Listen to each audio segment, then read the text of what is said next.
Hello, ESPA. My name is Paul, the Ripples guy, and I've had amazing conversations with Brenda and yesterday with Lynn about the possibility of us all hanging out together in Kansas City. Ooh, fingers crossed that we get to start meeting in person soon, and fingers crossed that I get to hang out with you.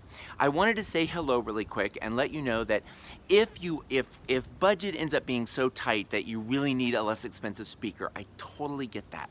I never win when it comes to the lowest price. What I do promise the groups that I work with is that I only take on about 30 projects a year so that I can give everyone my awesome, best, juiciest self.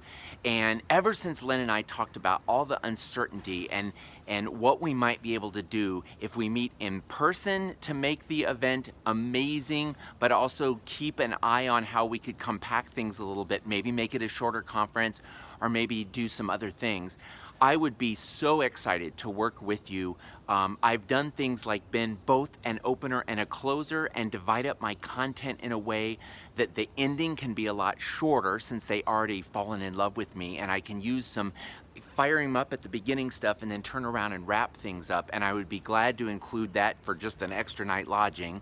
And there's also a couple things I do. One of the little activities is everyone gets a little inspirational quote, and as part of the opening that I do.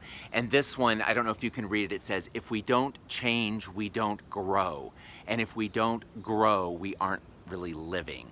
And the little quotes that they get come out of this little pack of 30 cards. And one of the things we do sometimes with events is I sell these to the conference people at cost, not making a nickel off of them. And we slip in a little note that says, "Hey, see you next year in Boston," or "Thanks for coming to Kansas City," or just logo the event and the group a little bit. And brand new, a week ago, this did not exist. In the middle of COVIDia, I threw together a book about hope. And thanks to the people of the Ripples community, the little movement that I've been helping support for 30 years, they pitched in to get these printed. So I have bunches of copies of these books, and I thought, could we use these at cost as part of a gift? Could we put a sticker on here that we whip up that brands the event? Just a couple thoughts that I would love to be part of the conversation. So if you think we can get to a yes, my vote is we decide we're going to work together and wait till we know in August whether this event is going to be live or in person.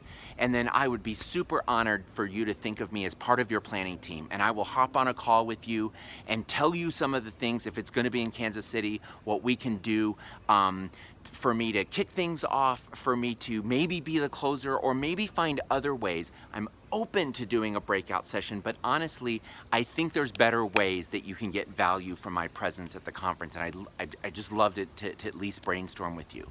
If it's going to be virtual, I'm all about pivoting and saying what we could do on the day of a virtual event and maybe make it shorter so that instead of having it be a blah, blah, blah long day, do a little micro session and maybe build in some more interactivity that instead of it just being that then we do a follow-up a few days, a few weeks, a month or so later as a way to make it fun, an event on the special virtual day, but also not drag it down, and we can do something that way. All I know is this quote tells it to us. If we don't change, we don't grow. And if we don't grow, we aren't really living. And my thought is, how can we change with this weird time of COVIDia and maybe make your conference something unprecedented for unprecedented times that they'll be talking about for years? Are you in? I'm in if you are. Let me know if you have any questions, all right?